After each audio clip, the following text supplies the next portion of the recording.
예, 이어서 계속 시작하겠습니다.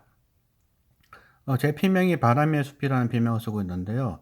여기에 대해서 지난번에도 한번 말씀을 드렸는데, 이 바람의 숲이라는 전략은 무엇인지 한번 간단하게 말씀드리겠습니다. 바람의 숲이라는 것은 저평가된 기업으로 자산을 보유한 기업 중에서 급격한 상승이 가능한 기업을 찾아서 투자해야 된다. 이것이 이제 바람의 숲의 정의입니다. 즉 다시 말해서 숲이라는 거는 펀더멘털을 말합니다. 기본적으로 자산 가치가 이제 있는 기업을 말하는 거죠. 근데 이런 펀더멘털이 보장된 기업 중에서, 그러니까 BPS가 낮은 기업 중에서 이 어닝이 크게 증가할 것 같은 기업을 투자하겠다는 겁니다. 예컨대 삼성전자를 예를 들겠습니다. 삼성전자는 그 주당 19,000원이었는데 이게 지금 30,000원까지 이제 늘어났죠. 그런데 이거를 사서 아무 때나 사서 갖고 있는다고 가장 수익을 극대화될 수가 있진 않다는 겁니다. 왜냐면은 어닝이 틀리거든요.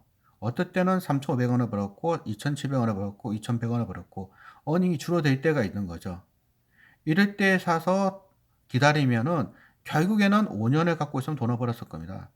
하지만 이렇게 어닝이 줄어들 때 투자를 했다면은 큰 수익을 내기 어려웠을 겁니다. 하지만 2,100원이 2,700원, 5,400원, 6,500원까지 급증을 할 이 터닝 포인트에 삼성전자를 샀다면 매우 큰 수익을 냈을 확률이 높다는 겁니다. 따라서 저희 아이디는 기본적으로 숲인 기업 중에서 바람이 불만한 어떤 촉매가 있는 기업을 투자하자는 겁니다. 그리고 한 가지 더 말씀을 드리자면, 저는 이제 바람의 숲이라는 필명을 쓰고 여기 영어로 보면 RECH 점점점점으로 되어 있는데 이 점점점이 뭐냐면은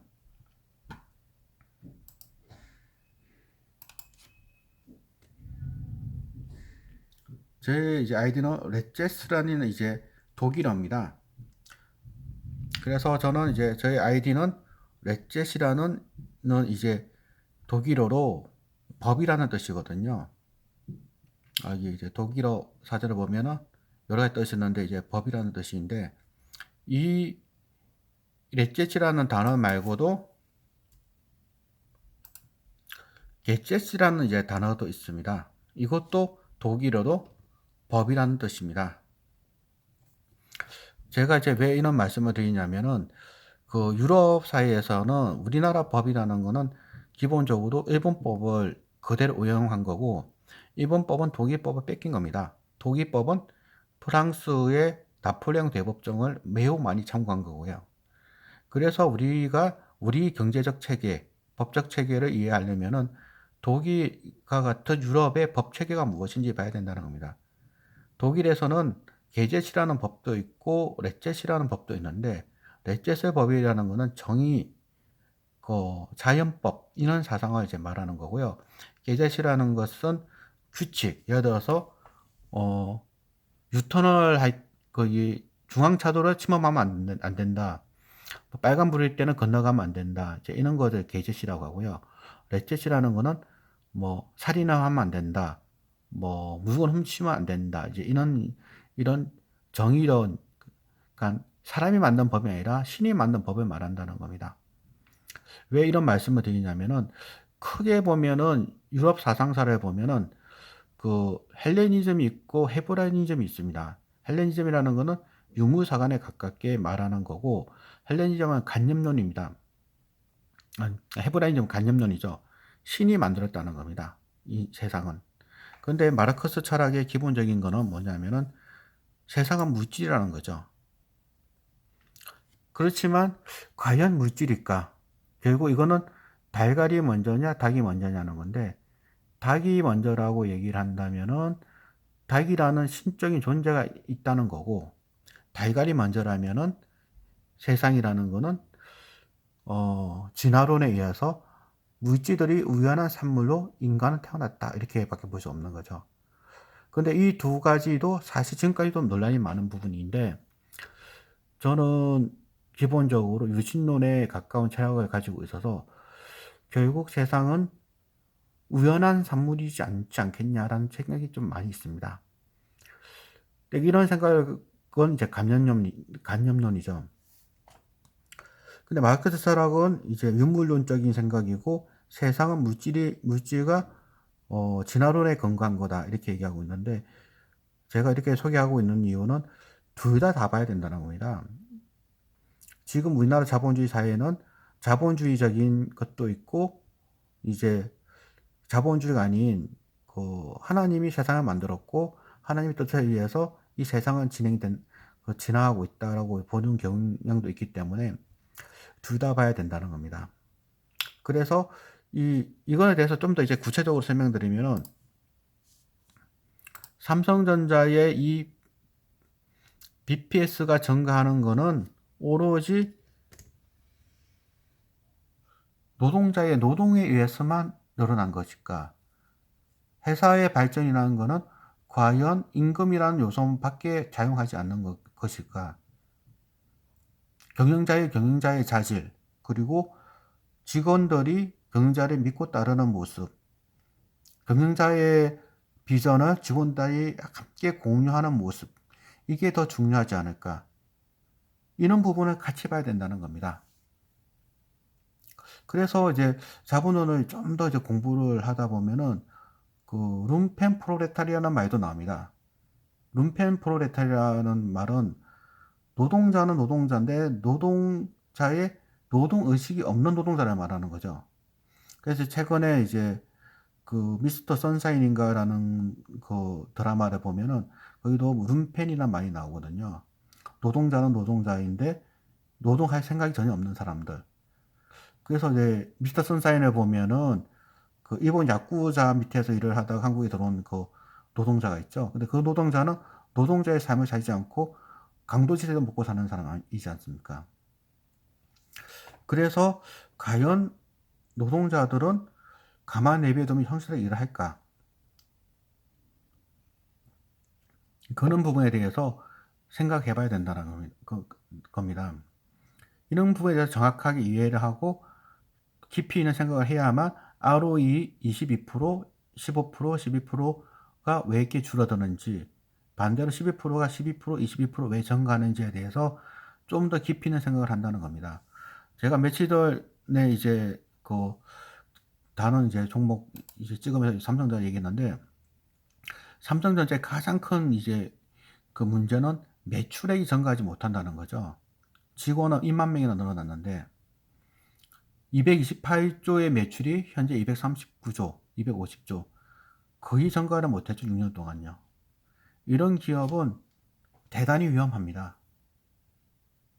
그래서 우리나라의 그 내년도 위기론의 근거는 삼성전자가 있고 하이닉스가 있는데 삼성전자의 이 매출액의 정체 이거는 정말 심각하게 봐야 할 부분이고요. 이 부분에 대해서는 어느 한 가지 관점, 아담 스미스의 국부론의 관점만 갖고는 해결이 되지 못한다는 겁니다. 반대로 칼 막스의 잉여 가치론만과 갖고도 해결할 수 없는 부분이 있다는 거죠.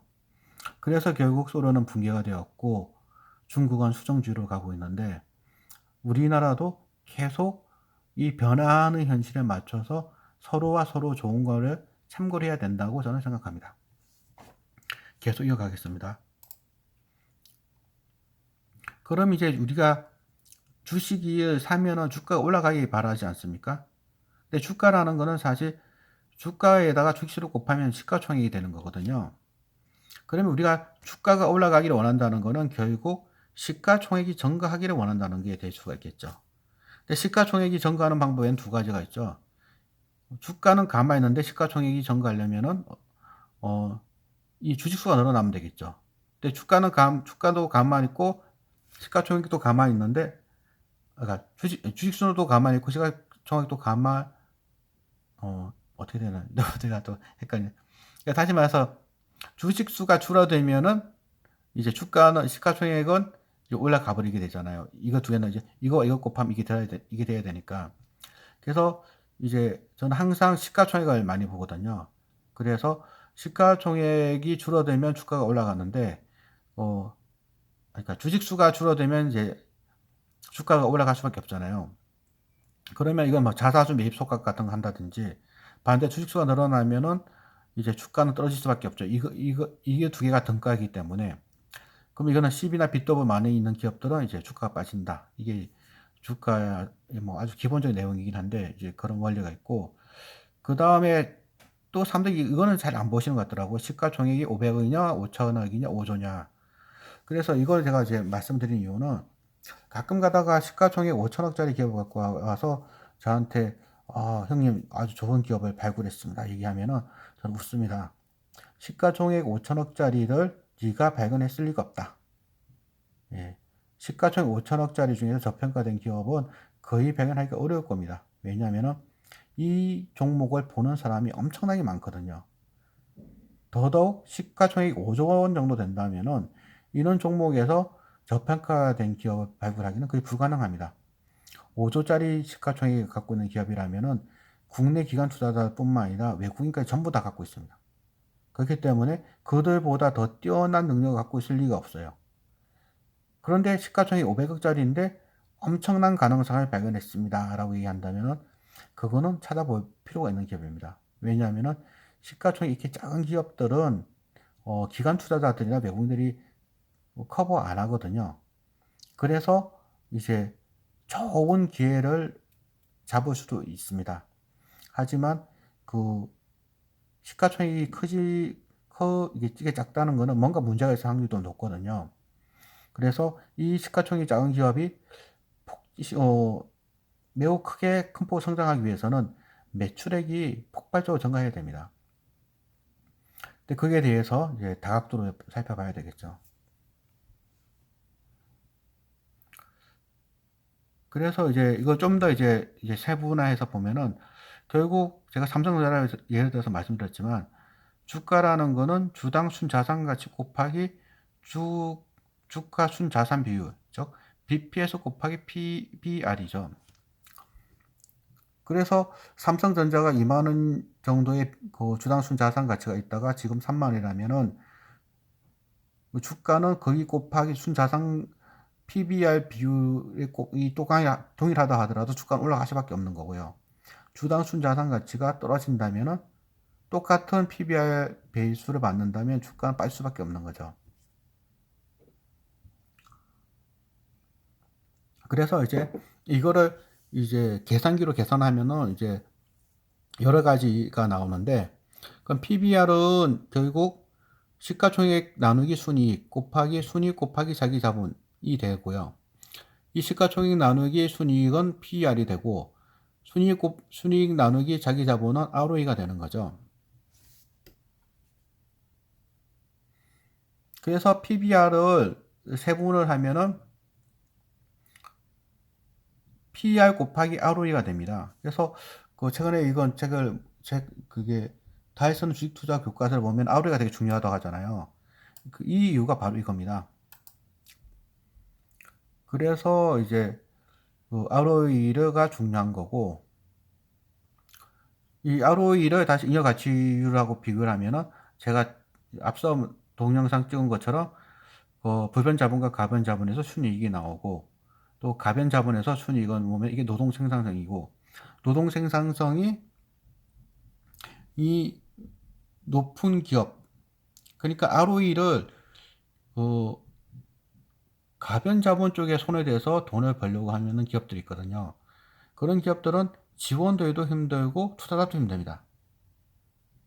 그래서 결국 우리들이 이제 봐야 될 기업들은 그 가변 자본 쪽에 손에 대는 기업이 아니라 불변 자본 쪽에서 특별 잉여 가치라고 그래서 혁신적인 상품을 생산해 낼 수 있는 기업, 그런 기업에 투자하는 것이 보수적인 투자이다고 저는 이제 보여집니다. 예, 이 정도까지 이제 설명드리면은 대충 제가 이제 말씀드리고 했던 핵심적인 내용은 다 들어간 것 같고요. 그래서 이제 ROE는 도대체 그 근거가 무엇인가? 예, 삼성전자인데 ROE가 이렇게 나올 수밖에 없는 그 이유가 노동 생산성의 향상인가? 아니면은 불변 자본 쪽에 어떤 변화를 준 것인가, 이 두 부분을 우리는 꼭 확인해야 된다는 겁니다. 그 불변 자본에 대한 거라면은 제가 이제 뭐 여러 가지 말씀을 드린 게 있었죠. 그런 기업들, 그러니까 파크 시스템스처럼 아주 혁신적인 제품을 만들어낸다면은 이거는 이제 불변 자본 쪽에 혁신을 일으킨 거죠. 그런 자본과 정신이 투철한 기업에 투자하는 것이 주식 투자의 본질이다. 이런 이제 말씀을 드리고 싶었습니다. 예. 그리고 이제 여담으로 이제 스탈린 딸의 이제 말로 한번 이제 스탈린의 딸이 이런 얘기를 했거든요. 책으로 공산주의를 배우면 공산주의자가 되고 몸으로 공산주의를 배우면 반공주의가 된다. 그 스탈린 딸의 이제 말씀입니다. 그래서 저는 이제 뭐 혹시 뭐 이런 걸 얘기한다 그래서 제가 뭐 공산주의자가 아니냐라고 생각하실지 모르겠는데, 실제 그 공산주의에서는 그 어떤 공산주의 국가에서도 세습이라는 거는 없습니다. 세습. 그래서 좀 공부하다 보면은 그 소련이 붕괴되기까지 레닌 이후 스탈린까지, 그러니까 레닌 이후 이제 고르바초프까지 이제 그 공산당, 소련 공산당의 100여 명의 이제 서기관인가 서기장이 있었답니다. 근데 그 중에서 세습이라든지 상속된 사람 한 명도 없답니다. 심지어 스탈린 같은 사람조차도 그 딸이 무슨 짓을 하든지 아무런 이제 뭐 관여를 하지 않았다는 거죠. 그래서 뭐 저도 몸으로 공부를 하다 보니까 이게 매우 이제 잘못된 부분이 많다는 것을 잘 알고 있지만, 그렇다고 이제 모든 게 잘못된 건 아니거든요. 그래서 우리가 취할 부분은 취하고 이제 버릴 건 버려야 될 것 같은데, 그 노동 생산성이라든지 잉여 가치론 같은 부분은 한번 좀 많이 한번 공부해 볼 필요가 있다. 이런 생각이 들어서 이제 소개를 했고요. 여기까지 이제 발표 자료를 정리하고, 다음 이번 주죠. 이번 주 토요일에는 질의응답만 하고, 질의응답 한 2, 30분 하고, 나머지 시간은 저희 친구들 이제 발표 시간을 갖도록 하겠습니다.